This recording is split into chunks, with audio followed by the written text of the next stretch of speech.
to mundo fine, night train to the end.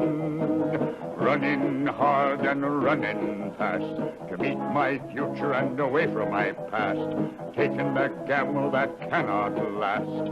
Night train to the end. Welcome to the Frater H Night Show. The show is about paranormal news, and it could be about anything. It is totally random almost every day. I don't actually, and many times or not, even I myself doesn't know. I don't even know where the direction of tomorrow's show is going to be because, well, and I know after yesterday's show, people would wonder, how do I go about finding these news stories? I, for years, have noticed on Coast to Coast AM's website, they have a news section where they link to different stories. Like sometimes it goes to New York Times, The Mysterious Universe, Oddity Central, UPI, all over the world. Different news stories. And there's always something to do, and yesterday was about the Loch Ness Monster. And, and I'm going to let you know I'm not a fan of the Loch Ness Monster. I know you're supposed to go, oh, you must be a real Loch Ness the Monster fan. And it's like, no, actually, I'm not. I think it's, because there's just been no scientific evidence, that this thing is real. And, I think it's just logs. People are seeing a log in the distance and their imaginations go nuts. Or it could even be, someone at one point was actually experimenting with a submarine.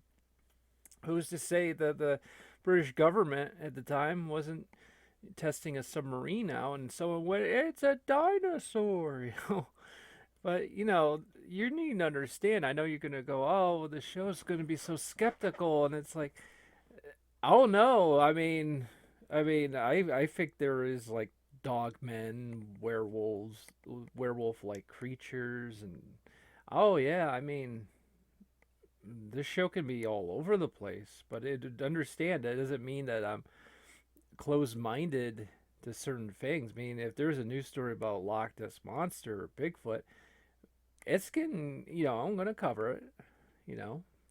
But let's begin. And yes, I just mentioned Bigfoot and bizarre cases of Bigfoot and portals to other dimensions. Now, this is going to make a good title for a video. Among all of the supposed mysterious creatures out there, the Bigfoot ranks high, is one of the most well known of them all. And this is the beginning of paranormal news. The creature is usually described as some sort of undiscovered primate or hominid lurking out past our awareness. But there have been plenty of reports to seem to have painted it as perhaps something more. Here we get into a tangled realm of accounts and sightings suggesting that Bigfoot is much more than any other ordinary animal. And in this case, we get to see some weird cases of these creatures seeming to phase in and out of our reality through portals. There have been quite a few sporadic reports of Bigfoot, seemingly past our portals, seemingly passing through portals or materializing or dematerializing at will, perhaps passing through a veil between two realities. One such report comes from the U.S. state of Massachusetts, where the Leominster State Forest sprawls out over 4,246 acres near the towns of Leominster, Fitchburg, Princeton, Sterling, and Westminster. Here, local historian Leominster native Ronnie Lee LeBlanc had a very strange encounter with a mysterious and apparently dimension-shifting beast in the woods since around when he was just 12 years old, and which has to this day convinced him that Bigfoot is more than a flesh and blood animal. He says of his experience, there was one particular trail I always used to avoid. It always had a very dark, ominous feeling to it. It would be a beautiful day and you would look around this thing and it looked dark. There was two trees on either side. It just felt like this prehistoric gate welcomed me into this place. I started going down this trail with my bike, and I could hear the bike squeaking, and I noticed that there was no sounds in the forest, nothing. The trail just had a feeling to it. So I was there, and all of a sudden I realized there was no sound, no bird, no animal, no or bird life, just these two huge trees, and were like a doorway. There was no life there at all. I was standing there with my feet on the ground, and all of a sudden the quiet turned into a loud noise. And at that moment, something crashed through the woods right in front of me, and I could feel it reverberating in the soles of my feet. To me, it sounded like an elephant crashing in the woods right near me. It was pushing trees and shrubs, went across the trail and then onto the other side, but I couldn't see anything. There, what was once disturbing, I was so scared I couldn't move. Once it stopped, I pedaled out of there so fast and never went back. Interesting, according to LeBlanc, there have been numerous reports of people similarly hearing something large crashing through the trees or even seen the brush get pushed aside, yet been unable to see what was causing it.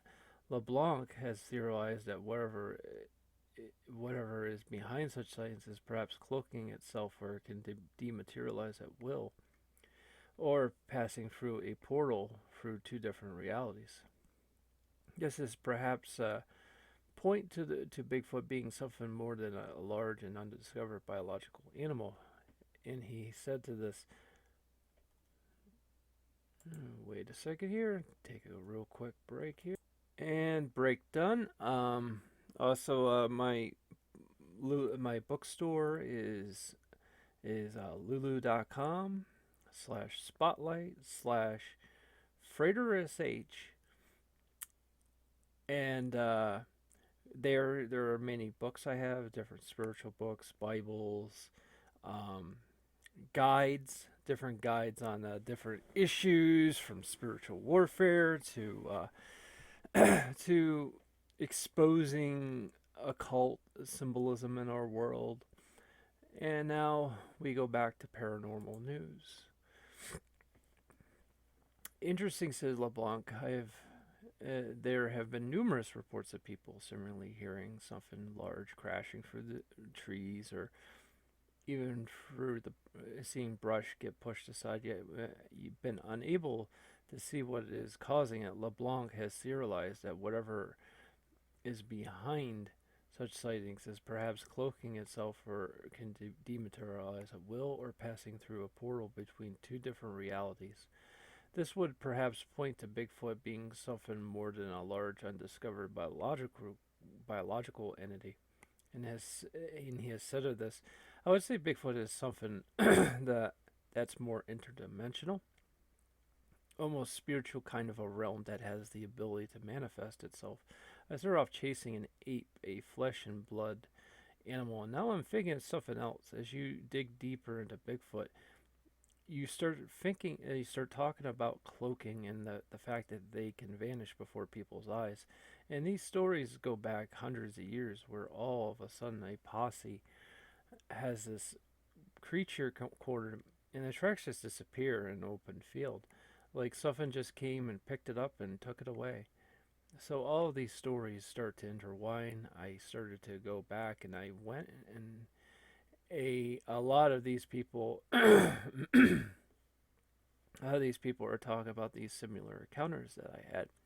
So there is a belief that the Bigfoot could be alien or interdimensional, and it sounds crazy like something in science fiction, but when you think about it, we have this preconceived notion that an alien has to be gray or green.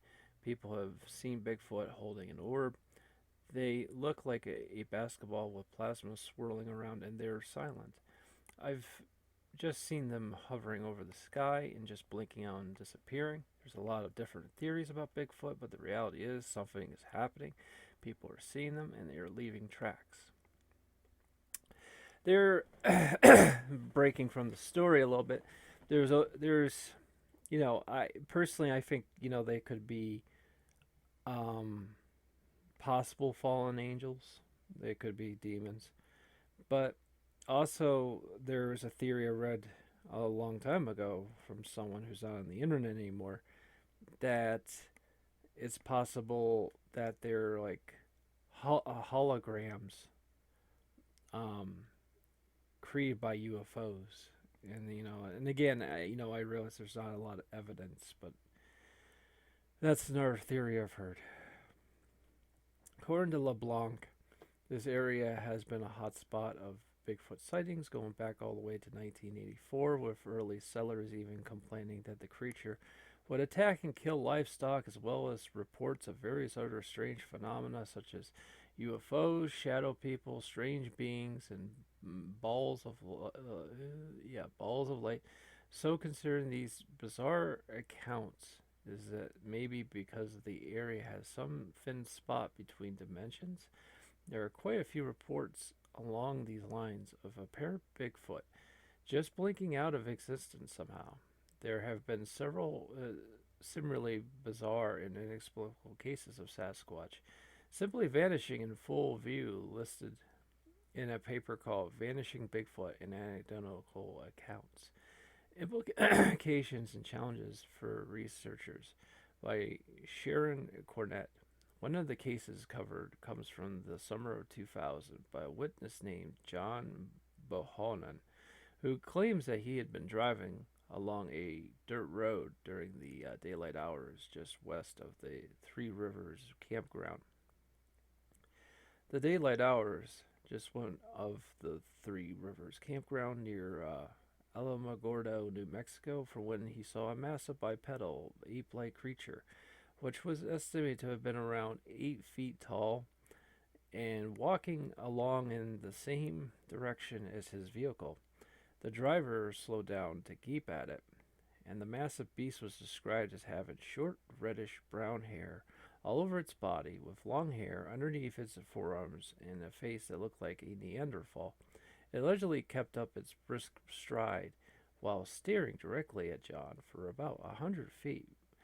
After it suddenly abruptly faded away into thin air, it had been somehow erased. The witness explained that there were no trees or anything that could have been hidden behind, that it seemed as if it had walked through an invisible wall. Also covered is a curious account that allegedly happened to witness Larry Kilm. In August of 1980, near Eugene, Oregon, it is said to hard to really classify, seeming to point at vanishing Sasquatch, being the result of some sort of interdimensional portal. To this day, Larry described had decided to take a hike along the Malaya Indian Trail, which connects the ridges of Saddle Blanket Mountain and nearby Oak Ridge. At some point during his hike, the witness claims that his surroundings became blurry, overcast, and tinged with an odd gray color. Despite the sunny weather, even though there were no clouds in the sky, it seemed as if a shadow had been cast over the land. Larry would say of this: I was walking along the trail, enjoying the strong breeze and bright sunshine, when in the middle of a step, everything around me started to turn gray and blurry. The only way I can describe it was as if was looking through someone else's prescription glasses. I finished a step and started another. Every step I moved forward, the darkness increased, and the gray blurred behind, turned into a jumble of shapes and made no sense. Then, as suddenly as this all happened, Larry reports that he seemed to pass through a barrier and that everything turned into focus, but that it was now nighttime and the wind had completely ceased and the air had it was become more humid, like a rainforest. Upon looking around himself, Larry found that the scenery had changed in bizarre ways as well. Instead of the fir trees that had been around before, there was now thick, unrecognizable wild vegetation similar to a jungle, but the air seemed thick and oppressively humid. Even though it was now night, there was no discernible moon in the sky. He found that he could still see everything to some degree, as if there was some mysterious light source casting a faint frosting of light upon the landscape. At this point, Larry claims that the air was pierced by a continuous high pitched keening sound, which immediately filled him with an unbearable sense of dread, and the witness explained that really the quite bizarre events that followed and his thoughts on the matter. See, the other theory I heard was that what these UFOs are doing is they're showing people how the human race developed in prehistoric times. Again, that's just a theory, but I heard that a long time ago, many years ago. There were no stars in the sky, but there was a diffused light that let me see everything clearly. However, I couldn't tell what the light source was, as often happens when the human body receives a massive dose of adrenaline. The entire incident appeared like it was in slow motion, even though I was only there for a second or two. I had time to observe my surroundings. The silence was broken by continuous high pitched keening sound, and I was nearly overcome with a sense of fear and danger. My momentum caused me to take one more step before stopping in my tracks. It was at this point I heard a whispered gotcha over my right shoulder. I couldn't tell if I heard it with my ears or inside my head. The word wasn't directed at me, but something said the word quietly to itself. I was so terrified I actually felt my heart stop for a moment. The whispered word is what saved me. I opened my mouth and gasped in a huge gush of thick air and recoiled backwards in the same footsteps I had entered wherever I was. As I threw myself backward, I looked over my right shoulder. A dark-colored, hairy right hand with hand and arm was reaching for my throat and shoulder. The hand had pale, ivory-shaped fingernails. The nails looked clean and almost had a manicured look at them. The thumb was placed lower towards the wrist, and the hand was with a hand than a human's. Is both hand and arm were thin and powerful looking, and both were covered with thick, coarse black hair. I got a good look at it before the thumbnail grazed my neck. It did not break the skin. As I continued backwards, the hand clutched where my neck had been a split second before, and it seemed to fade off into the distance as I returned through the portal. I took two more steps forward and two steps. Oh boy! Took two more steps backwards, and everything reversed itself from what had just happened. The world around me became lighter. The fir and pines gradually came back into view, and by the third step, I was back on the saddle blanket mountain. I continued to move forward, terror as I did. I observed that I had just come from a shimmering oval patch of air, but about the size of a large door. The woods behind it looked like it was under water. By the fifth backward step, the shimmering area seemed to just evaporate and everything was back to normal. By then, my lungs had nearly burst from the volume of air I had inhaled with the huge gasp I had just taken. My body felt it was on fire from the adrenaline surge. I spun around and ran back from the trail as fast as my legs could carry me. Didn't stop until I reached my truck. I was nearly 2 days getting to the place, and about 3 hours getting back. It had been a trap, pure and simple. Wherever it was that tried to kill me somehow kept the portal hidden from me on the way in. I didn't actually see it until I was back out again. I had terrible nightmares for years and still haven't come to grips with what happened. Severely shaken, I've read everything I could get my hands on about people and who have mysteriously disappeared throughout history and discovered several instances where people had vanished in plain sight of others, and the quantum physics have a theory about parallel dimensions. They might be right. In another report, a witness called Miss Monatez was driving through a desert highway east of El Paso, Texas, when she spotted a Bigfoot reportedly hunched over a dead coyote.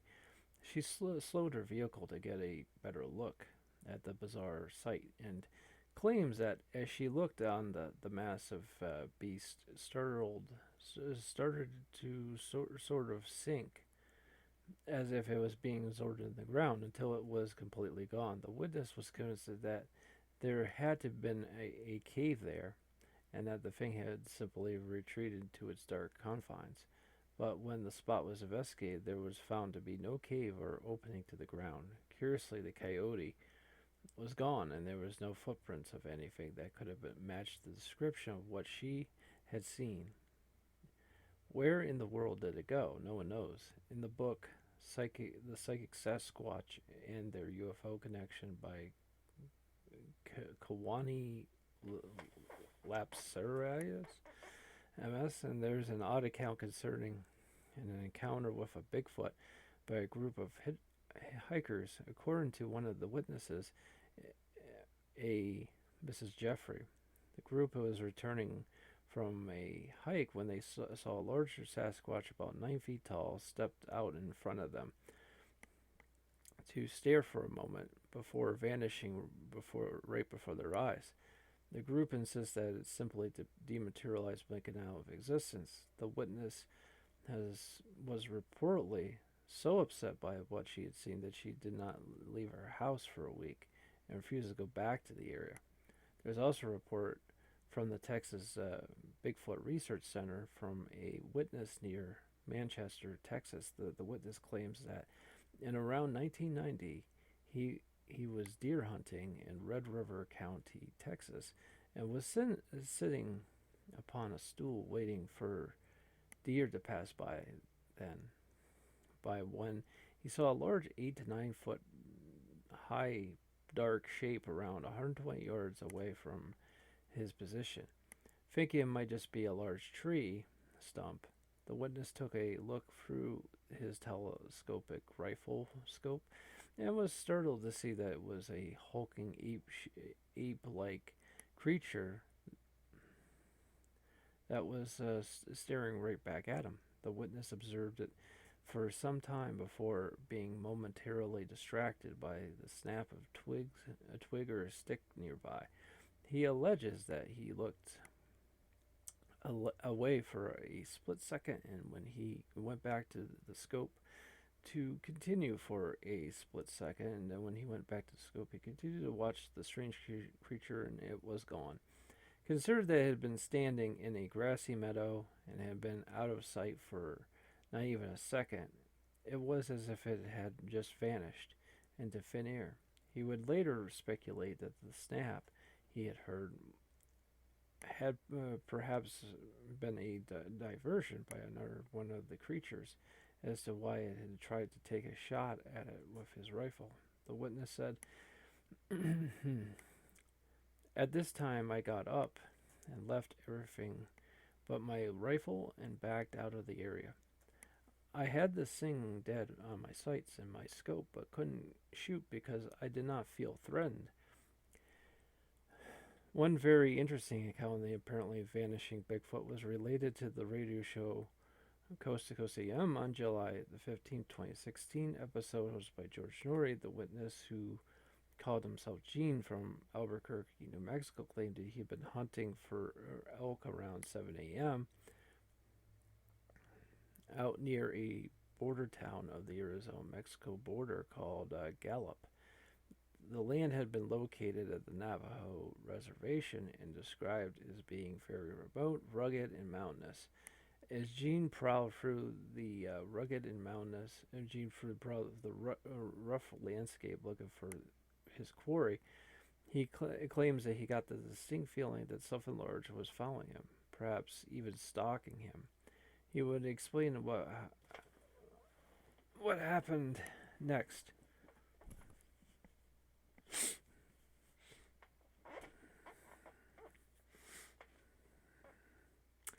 Okay, so let's see here. Transcript from the original show. I'm an ex-Navy corpsman. I know that that something's following me. I'm about an hour and a half back, and I'm way out in the middle of nowhere. So I go around and I end up on a box canyon on top of the mesa that overlooks the boonies. It's like a 1,000 foot drop off. Okay, real quick, I heard back towards the canyon.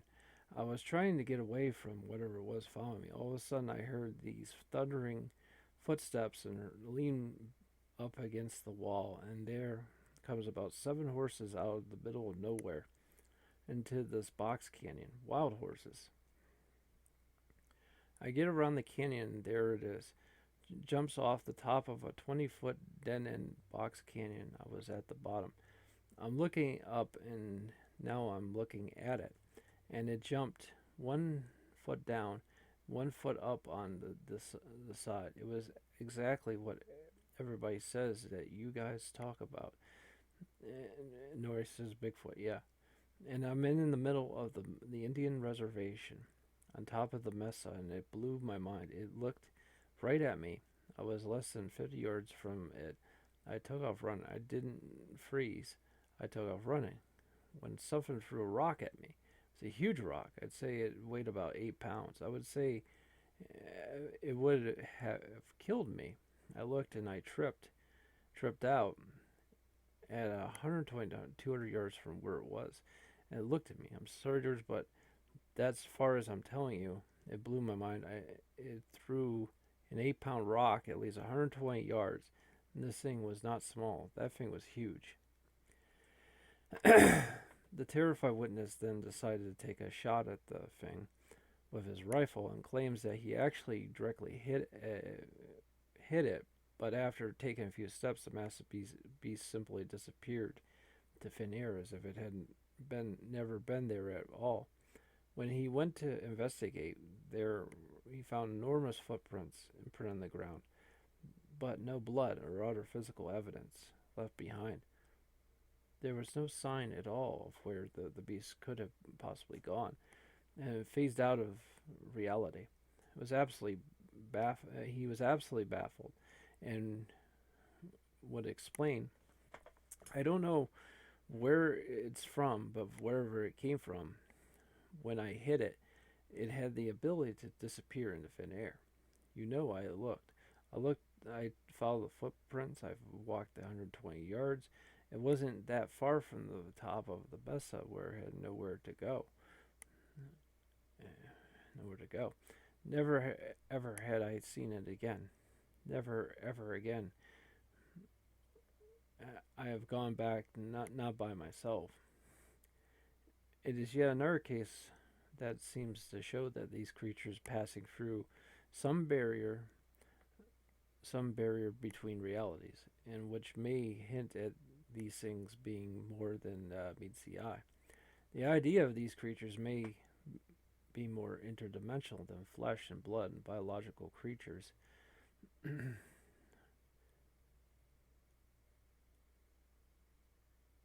Biological entities had created quite a stir in the circles of Bigfoot studies.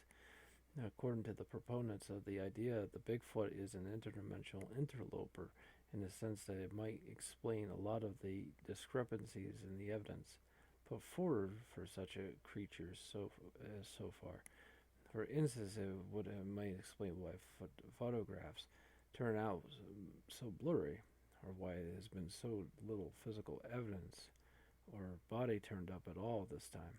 Considering this, and that such weird reports populate the domain of Bigfoot sightings, right along with more traditional sightings of what appears to be simply an underdiscovered ape-like creature. And some researchers have proposed that we expand our definition of Bigfoot. Maybe one of these is paranormal researchers say. Okay, that's about it for the show today. Thank you, and see you next time.